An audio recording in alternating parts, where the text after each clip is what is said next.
Hey everyone, welcome back. It is Icon here. Thank you so much for checking out another episode of Esports Analysis. In today's video, we're going to be breaking down the search and destroy in that semifinal matchup between Dallas and Minnesota.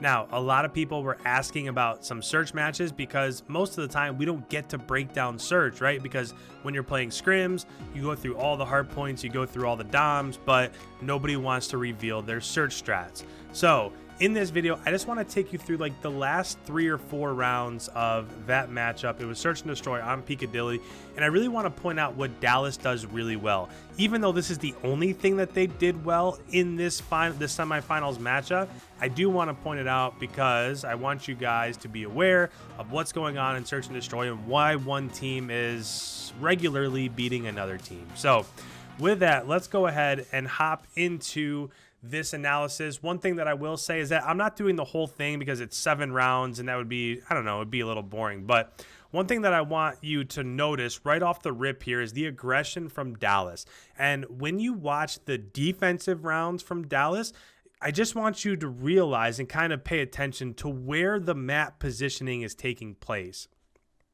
So what I mean by that, if I'm just going to draw a line real quick, look at all of these white arrows and look at how much of the map they're giving up, right? I know that Alex is pushed up here on site and he's had to back off a little bit just because there's so many smokes and nades and there's so much action going on. But when you give up this much of the map, it's probably not going to be great for you. And if your enemies are playing super aggressive, sometimes the best counter to a team that's playing really aggressive is for you to also be aggressive. So as we go ahead and hop back into this, let's just kind of follow along and trace where the kills happen and where it ends up. But you can see right now, already being this far up on Piccadilly is a real advantage. If you're this pushed up and one of the only people that's holding you back is a sniper, then essentially you have the enemy on their heels. So just like that, 2 people went down. So let's go ahead and just point those out on the map so you can see what's happening. But right here, Asim went down, and here pulling up mid, Assault went down. And why did that happen, right? Why do a lot of these kills take place? The main reason is because they're so used to pushing up into these areas, right? Look at where Asim's not that far up on the map. Alex isn't, or Assault isn't that far up on the map, but the difference is that Dallas is pushed up further than they're used to seeing other teams pushed up. So again, sometimes you have to be able to counter aggression. But as we let this play out, now basically the site has already been taken. Alex is over there. I don't know if you just saw that, but there was a little glimpse of Alex just hiding and he just went down. So Alex was hiding behind that car. I know that the camera angle is kind of going all over the place, but as soon as those 2 died mid, that's when Dallas decided, all right, it's time to get aggressive. It's time to take over the site. Because if they have 4 people over there and there are 2 dead, all you have to do is trade it out. Just push together. If one person dies, the other person trades it out. Now you have control of the bomb site. You can get it down, and now you're on the offensive instead of the defensive, pretty much. So they're going to get it down. There's only one person left. It's Silly. He's on the other side of the map. And this, I mean, of course it's possible. It was a 3v1. Now it's only a 2v1. But when you're playing a team like this, it's so easy to trade things out. That's what they're trained to do, right? They don't have one person on one side of the map and the other person on the other side of the map. They're sitting there behind each other, ready to trade it out. So right there, Illy called it out.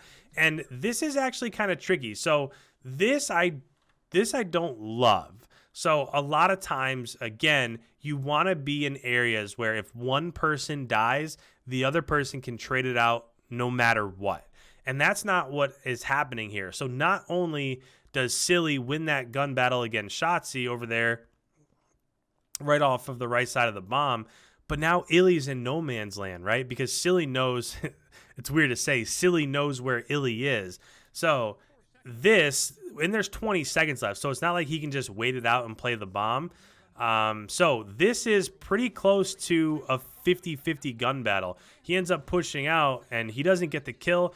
If he would have gotten the kill, I think he had enough time to defuse, but that play from Dallas I don't really love because, again, once Shotzi dies, now Illy's on an island, And he played it really well, right? He didn't challenge unless he had to. It's not like he jumped over and challenged and was super aggressive. But it's not the cleanest bomb hold that I've ever seen. As we hop into the next round, now Dallas will be on defense. But I just kind of, as we play this, just watch the positioning on the map and where people are at. The first thing that you're going to notice right away is, so nobody's really overcommitting. A lot of people are just kind of sitting back waiting for picks. But I know that it's really small. But look at where Crimsix is at. And this is not the first round that Crimsix did this. You'll notice that Crim's not sitting over here, right? And it's only 10 or 15 feet, but it's a big deal. Being pushed up over here, now all of a sudden you have a line of sight down this push on this back side over here. Whereas if you're back here, you can see towards mid-map, but you really can't get kills on that push underneath those arches. So let's go back, let's let it play, and we can just see how it plays out. Illy sniping mid-map, that's kind of a thing, but this is exactly what I'm talking about. We just talked about just how being pushed up 15 or 20 feet can make all the difference in search and destroy. Crim pushes up 20 feet, and now as Alex is sprinting over to provide support for B-Bomb, Crim gets a kill there. And then Asim, he's kind of stuck over there in arches. Crim gets another kill. So notice where the people are on the map. And I know that, so the rest of the team is pretty much in the same spots that Minnesota was, but just being pushed up a little bit makes all the difference in the world. Who is the more, so we've only watched 2 rounds and we'll let this play out, but you can tell right now who's the more aggressive team, who's the team that's taking map control. And again, Crim6 with another one there, he kills Silly. So there's one team that's clearly in control of the majority of the map control, and that's why you're seeing the result that you're seeing. So Crim ends up going down, it gets traded out. All of a sudden, it's now 4-1, and it just has to deal with aggression. Now, in this next round here, what you're going to see is the first 2 offenses for Dallas, they stormed B, and just their aggression, how quickly they played, being able to get pushed up where people wouldn't expect you to be. That's how they won the first 2 rounds on offense. Now, as we watch this one, it's going to be a little bit of a different approach. So watch the arrows on the bottom of the map. Illy's still going to go up here on top rails where he just snipes. But look, immediately, look, Shotzi has bomb, and look where he's at on the minimap.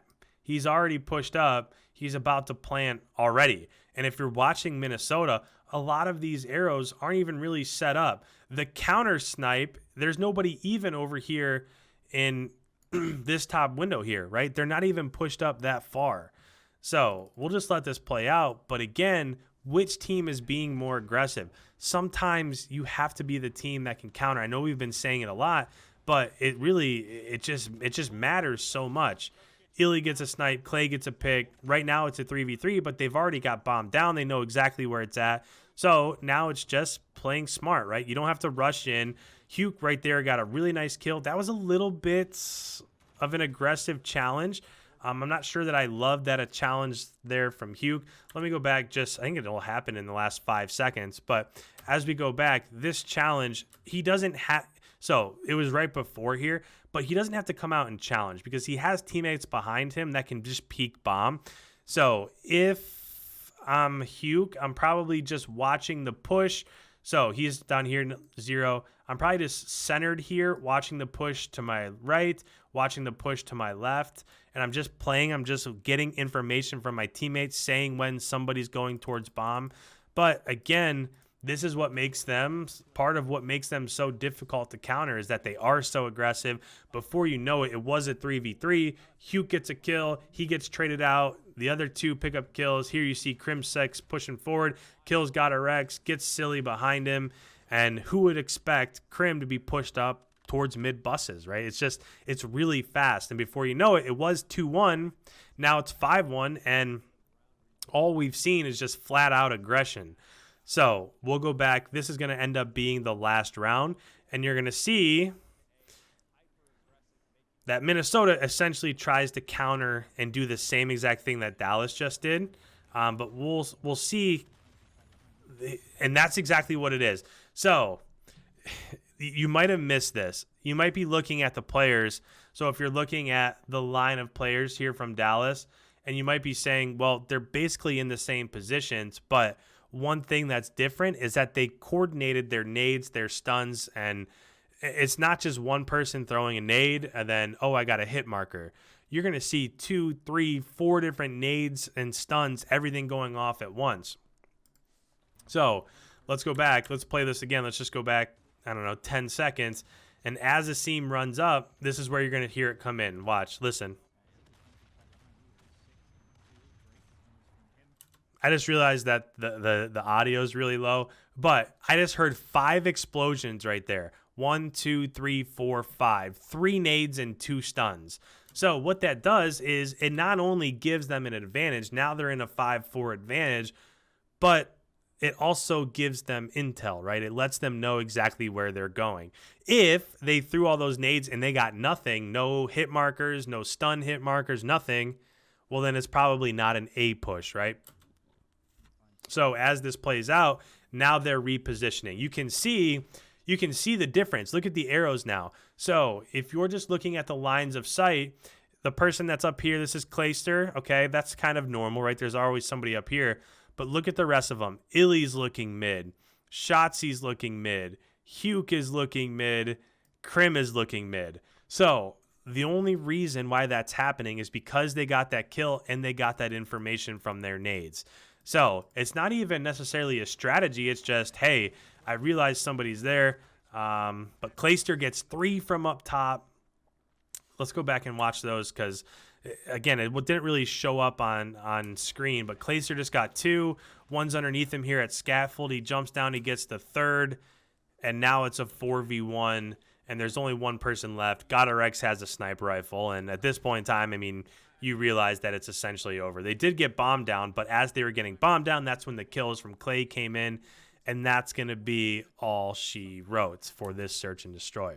So just to kind of go through and just kind of talk about what we saw, I know it happened really quickly, and it really comes down to one thing. On offense, Dallas was super aggressive, right? When it came to the B bomb site, both times they went there, they took map control and they got into positions that Minnesota didn't expect them to be in. So as Minnesota's rotating up the map regularly, like they would do in any scrim or any map or whatever, they're not used to being shot in the back, shot in the side, stuff like that, because Dallas had already captured so much map control. And then on defense, a lot of Dallas's strategies were the exact same. They're going to the right places. They are pushing up on the map further, right? Like when they were defending B, they pushed up on the map a little bit further. You saw Crim 6 get that 3-piece over by Arches, by B-Bomb. But they also had the strategies that came in before that with the coordinated nade spots and the stuns and getting the information, getting players down. Hey, my stuns hit. We got one over at A. So now all of a sudden nobody's paying attention to a flank over towards B because they know that the bomb is going A. So sometimes it's not about who can snipe better or who ends up finishing their kills. I know that that's a lot of it, of course, but a lot of it is being prepared, having the right strategies, checking for things. So is somebody going to a bomb site, checking that without having to peek, right? If you peek, especially in the CDL, players are so good, you can easily get sniped. So a lot of times it's not about, let's go out, let's peek and see if they're there. Let's just throw a couple coordinated nades, a couple stuns. If they hit, great. If they don't, then there's probably nobody there. So I know that this was a quick video, but we don't really get to defuse. We don't really get to talk about search and destroy all that often. So hopefully you enjoyed that. If you have any comments whatsoever, put them down below. I love reading your comments and the interaction and stuff like that. So if you have anything, put it down below. If you're new around here, I put out videos like this every single day. So make sure you hit that subscribe button, hit a like button before you head on your way. And with that, guys, thank you so much for all the support recently. I will catch you in tomorrow's upload.